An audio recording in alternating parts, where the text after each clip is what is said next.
गांव के छोटे से घर में दिलबर रहता था। उसके माता पिता खेती से ज्यादा कुछ नहीं करते थे। घर में दो भाई थे, बड़ा भाई जो बाहर कमाता था और छोटा भाई जो घर पर रहता था। दिलबर शुरू में कुछ नहीं करता था। सारा भरोसा बड़े भाई पर था। खाना, कपड़े, स्कूल की फीस सब बड़े भाई पर निर्भर। एक दिन बड़ा भाई शहर चला गया। दिलबर को समझ आया कि अब सब कुछ उसके ऊपर है। अगर उसने मेहनत नहीं की तो घर और उसका भविष्य ठप्प हो जाएगा। दिलबर ने धीरे धीरे जिम्मेदारी लेना शुरू किया। वो खेत में काम करता, घर की चीजें संभालता, छोटे मोटे काम करके पैसे कमाता। शुरू में मुश्किलें बहुत थीं, पैरों में छाले, हाथ थकते, लेकिन दिलबर ने हार नहीं मानी। धीरे धीरे उसकी सोच बदलने लगी। मैं भी अपने पैरों पर खड़ा हो सकता हूँ। दिलबर ने हर दिन नियम बना लिया। सुबह खेत का काम, दोपहर में घर के काम और छोटे भाई की मदद, शाम को खुद के लिए सीखना और अभ्यास। शुरू में यह बहुत मुश्किल था, लेकिन उसने खुद को याद दिलाया, मैं हारने वाला नहीं हूँ, मेहनत ही मेरी ताकत है। कुछ समय बाद गांव में स्कूल प्रतियोगिता का ऐलान हुआ। इनाम था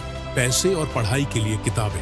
दिलबर ने भाग लेने का फैसला किया। शुरू में उसके पास पैसे और अनुभव नहीं थे, लेकिन उसके मन में विश्वास था। उसने खुद से कहा, मुझे कोशिश करनी है, हारने वाला मैं नहीं हूँ। प्रतियोगिता का दिन आया। दिलबर नर्वस था, लेकिन उसके अंदर हौसला था। शुरुआत में वह पीछे था, लेकिन उसने खुद को याद दिलाया, अब मेरी अपनी ताकत है, मैं अकेले भी जीत सकता हूँ। अंत में उसने सभी को पीछे छोड़ दिया और सबसे पहले फिनिश लाइन पार की। पूरा गांव तालियों से गूंज उठा। दिलबर का चेहरा खून और मिट्टी से भरा था, लेकिन उसकी आंखों में आत्मविश्वास और चमक थी। दिलबर ने केवल इनाम नहीं जीता, बल्कि खुद पर भरोसा और आत्मनिर्भरता भी जीत ली। उसने साबित कर दिया कि अगर मेहनत और जज्बा हो तो कोई भी मुश्किल तुम्हें रोक नहीं सकती। उसकी कहानी गांव के बच्चों और लोगों के लिए प्रेरणा बन गई। सबने जाना कि किसी पर पूरी तरह निर्भर रहने से कुछ नहीं होता, लेकिन खुद पर भरोसा रखने और मेहनत करने से सब कुछ संभव है।